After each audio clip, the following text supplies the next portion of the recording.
പലിശ എത്ര? പലിശ മാത്രമാണ് ചോദ്യം. പലിശ എത്ര എന്നാണ് ചോദ്യം. ഇത് P into 1 plus R by 100 the whole raise to N. അപ്പോൾ പ്രിൻസിപ്പൽ എമൗണ്ട് എത്രയാ? 25,000 ഇൻറ്റു ഇവിടെ ശ്രദ്ധിക്കണേ 1 പ്ലസ് റേറ്റ് ഓഫ് ഇൻട്രസ്റ്റ് എത്രയാ? 8%. ഹോൾ റൈസ് ടു എൻ എത്രയാ? 2. അപ്പോൾ ഇവിടെ 5000 ഇൻറ്റു 108/100. ഒരിക്കൽ ഇവിടെ 2 തവണ ഉണ്ടല്ലോ.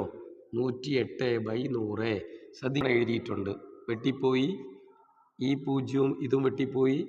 5 5 25, 2 തവണ ഇത് വെട്ടിപ്പോയി. 5 54 60.